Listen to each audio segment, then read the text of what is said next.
संस्कृति और दर्शन का संगम, भक्ति रथ। उत्साह और जोश के साथ भक्ति रस चैनल पर हमारे सभी सुनने वालों का मैं बहुत बहुत स्वागत करती हूँ। जी, बहुत बहुत स्वागत है सभी का इस नए भाग में। बिल्कुल, और मैं बड़ी खुशी के साथ ये घोषणा करती हूँ कि ये हमारी इस भगवद गीता श्रृंखला का यानी इस पूरी सीरीज का 5वां भाग है। सही बात है। और 5वां अध्याय अपने आप में एक बहुत ही गहरा और क्रांतिकारी हिस्सा है गीता का। एकदम सही कहा। तो आज की इस गहरी चर्चा का जो मुख्य उद्देश्य है ना, वो यही है कि हम अध्याय 5 की इन गहराइयों में उतरें, इसके ज्ञान को सच में समझने की कोशिश करें। लेकिन कड़ी को बनाए रखना भी जरूरी है ना? हाँ, वही तो। कड़ी को बनाए रखने के लिए चर्चा की शुरुआत हम अध्याय 4 के एक छोटे से संक्षेप यानी एक समरी से करेंगे। ये एक बहुत अच्छा विचार है। इससे जो लोग आज नए जुड़े हैं उन्हें भी पूरा संदर्भ समझ आ जाएगा। बिल्कुल। तो अध्याय 4 जिसे ज्ञान कर्म संन्यास योग कहा गया है, उसमें हमने देखा था कि कैसे भगवान कृष्ण ने अपने दिव्य अवतारों के रहस्य को उजागर किया था। हाँ, वही कि जब जब धर्म की हानि होती है और अधर्म बढ़ता है, तब तब भगवान आते हैं। हाँ, वो श्लोक 4.7 और 8 में जो बताया गया है। सही कहा। और यहाँ सबसे रोचक बात यह है कि अध्याय 4 ने ज्ञान और कर्म के बीच के उस गहरे रिश्ते को स्थापित किया था, यानी नॉलेज और एक्शन का रिश्ता। एकदम। मेरा सबसे मनपसंद वाक्य जो वहां आता है कि ज्ञान की अग्नि पिछले सभी कर्मों के बंधन को भस्म कर देती है, जलाकर राख कर देती है। अच्छा, तो मतलब सच्ची बुद्धि वही है जो बाहरी कर्म तो करती रहे लेकिन अंदर से एक संन्यास या त्याग का भाव रखे। बाहर से आप पूरी तरह सक्रिय है पर अंदर से एक शांति है। देखिए, यहाँ पर मैं एक थोड़ा सा रोचक प्रश्न उठाना चाहती हूँ, एक पुशबैक देना चाहती हूँ। हाँ, बिल्कुल पूछिए। तो इस सब का आखिर क्या मतलब है? अगर ज्ञान इतना ही बड़ा है, ज्ञान की अग्नि सब भस्म कर देती है, तो क्या हमें सब कुछ छोड़ छाड़ कर अकेले किसी जंगल में बैठ जाना चाहिए? वाह, ये तो बिल्कुल वही सवाल है जो अर्जुना के मन में चल रहा था, है ना?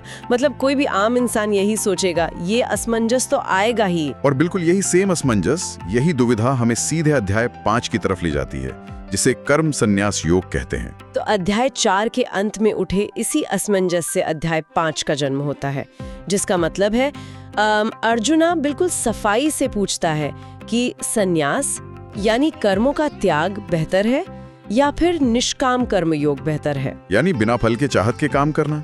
और ये एक बहुत ही व्यवहारिक दुविधा है। बिल्कुल। कृष्णा का उत्तर क्या होता है इस पर? दोनों में से क्या बेहतर है? देखिए, कृष्णा बहुत ही स्पष्टता से बताते हैं कि दोनों रास्ते एक ही मुक्ति के लक्ष्य तक ले जाते हैं, दोनों सही हैं। अच्छा, दोनों से एक ही मंजिल मिलती है। हाँ, लेकिन कर्मा योग को बेहतर और आम लोगों के लिए ज्यादा व्यवहारिक यानी प्रैक्टिकल माना गया है। प्रैक्टिकल क्यों? संन्यास तो ज्यादा आसान लगता है सुनने में, सब छोड़ दो और बैठ जाओ। क्योंकि अगर हम इसको बड़े संदर्भ यानी बिगर पिक्चर से जोड़ें, तो सच्चा संन्यास जंगलों में जाना या कपड़े बदल लेना थोड़ी है। तो सच्चा संन्यास क्या है? सच्चा संन्यास पूरी तरह से आंतरिक है, इंटरनल है। अपने अहंकार को, अपनी ईगो को छोड़ना और कामयाबी या नाकामयाबी की आसक्ति को छोड़ देना।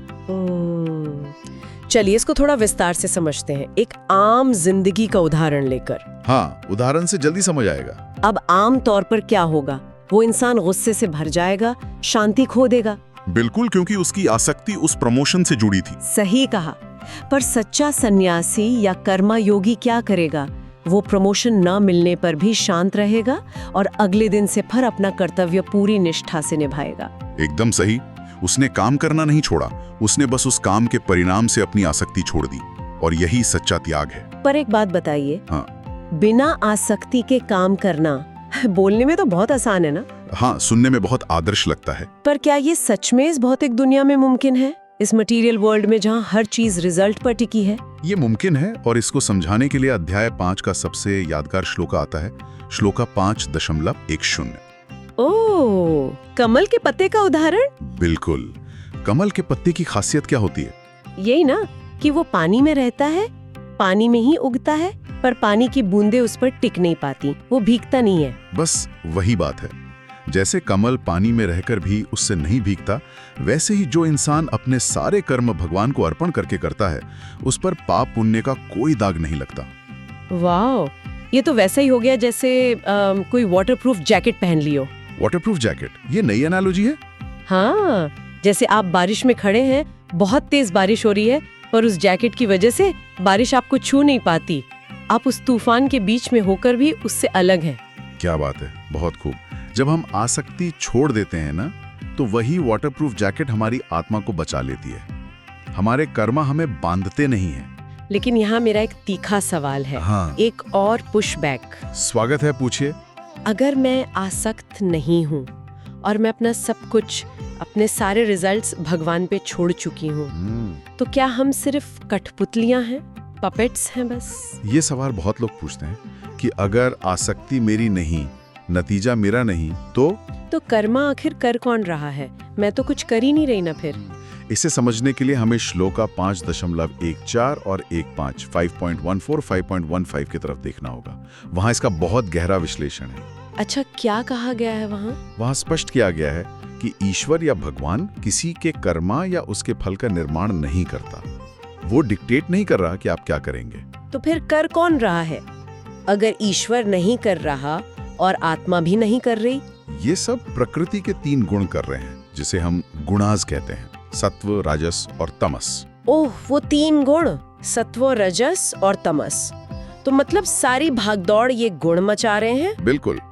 हमारा शरीर, हमारी इंद्रियां सब इन्हीं गुणों से बने हैं। पर होता क्या है कि अज्ञान के कारण, इग्नोरेंस के कारण, इंसान का अहंकार सोच लेता है कि मैं कर रहा हूँ, आई एम द डूअर। एकदम सही। अहंकार या ईगो बीच में आकर कहता है कि मैंने ये किया, मैंने वो अचीव किया, जबकि असल में सब कुछ प्रकृति के गुण आपस में इंटरैक्ट करके कर रहे हैं। ये तो सच में हैरान करने वाली बात है।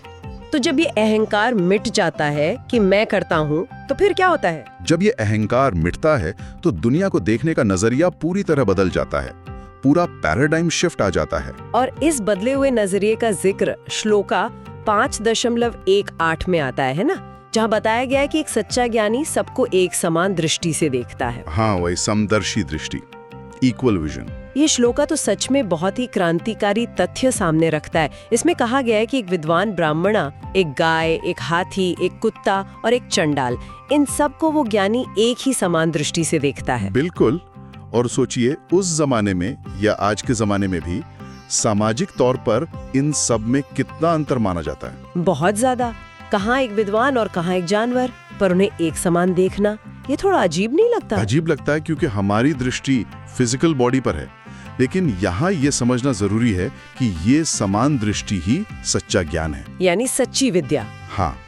और ये एक महत्वपूर्ण प्रश्न खड़ा करता है कि आखिर भेदभाव आता कहाँ से है? हम फर्क क्यों करते हैं? मेरे हिसाब से भेदभाव फिजिकल बॉडी या शरीर के ध्यान से आता है। हम बाहरी आवरण देखते हैं। वही तो।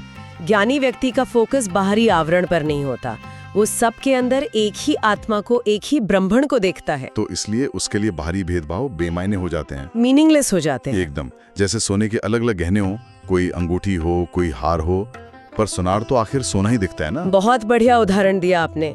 पर यहाँ मेरे मन में एक और बात आ रही है। श्लोका 5.22 को अगर हम सामने रखें, हाँ, 5.22 भौतिक सुखों के बारे में पूछिए। लोग पूछते हैं कि क्या इस तरह त्याग करने से और हर चीज से आसक्ति हटाने से हम खुशियों से दूर नहीं हो जाएंगे? ये सबसे आम डर है लोगों का कि सन्यास मतलब उदासी, सन्यास मतलब जिंदगी का रस खत्म। वही ना, हम इंसान तो खुशियां बाहरी चीजों में ही ढूंढते हैं। अच्छा खाना, घूमना, नई गाड़ी। अगर आसक्ति नहीं होगी तो खुशी कहाँ से आएगी? इसका जवाब बहुत शांति और स्पष्टता से दिया गया है कि जो इंद्रियों यानी सेंसेस से मिलने वाला भौतिक सुख होता है ना, वो हमेशा दुख का कारण बनता है। सुख दुख का कारण बनता है, ये थोड़ा समझाइए। क्योंकि उस सुख की एक शुरुआत होती है और एक अंत होता है। जो चीज आज आपको मजा दे रही है, कल जब वो छिन जाएगी या पुरानी हो जाएगी तो वही चीज दुख देगी। अच्छा, जैसे कोई नया फोन लिया, शुरू में बहुत खुशी होती है, पर कुछ महीनों बाद वो आम लगने लगता है या टूट जाए तो बहुत दुख होता है। बिल्कुल, वो सुख परमानेंट नहीं है। इसीलिए सच्ची और अनंत खुशी, जिसे वहाँ ब्रह्म निर्वाणा कहा गया है, वो बाहर नहीं होती। तो वो कहाँ होती है? वो व्यक्ति के अंतर्मन में होती है, अपने भीतर होती है। जब आप अपनी आत्मा में स्थित हो जाते हैं तो एक ऐसी खुशी मिलती है जो कभी खत्म नहीं होती और जो किसी बाहरी चीज की मोहताज नहीं होती।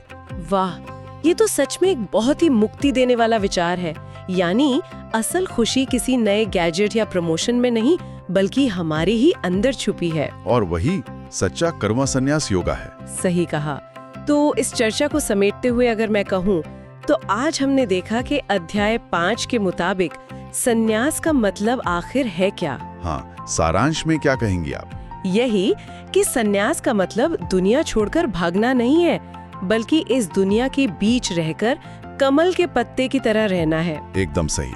उस वाटरप्रूफ जैकेट को पहनकर इस भागदौड़ वाली दुनिया का हिस्सा बनना है, पर उसकी बारिश से भीगना नहीं है। बिल्कुल। तो इसी के साथ हम आज के इस डीप डाइव को यहाँ विराम देते हैं। मैं अपने सभी सुनने वालों का इस भगवद गीता श्रृंखला में जुड़ने के लिए दिल से धन्यवाद करती हूँ। भक्ति रथ चैनल पर हमारे साथ ऐसे ही बने रहिए। और अंत में मैं सभी सुनने वालों के लिए एक विचारशील प्रश्न छोड़ना चाहता हूँ, एक ऐसी बात जिस पर आप खुद अकेले में विचार करें।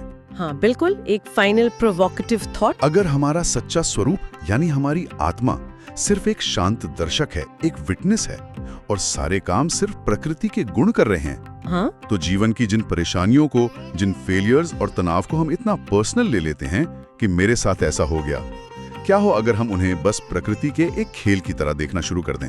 यानी खुद को कर्ता न मानकर सिर्फ एक दर्शक मान ले। बिल्कुल। क्या उस एक छोटे से नजरिए के बदलाव से हमारी सबसे बड़ी चिंताएं, हमारा सारा स्ट्रेस अचानक से गायब नहीं हो जाएगा? इस पर जरूर सोचिए। बहुत ही गहरा सवाल है ये, हम सबको इस पर जरूर सोचना चाहिए। आज के लिए बस इतना ही, फिर मिलेंगे अगले भाग में। नमस्कार। नमस्कार।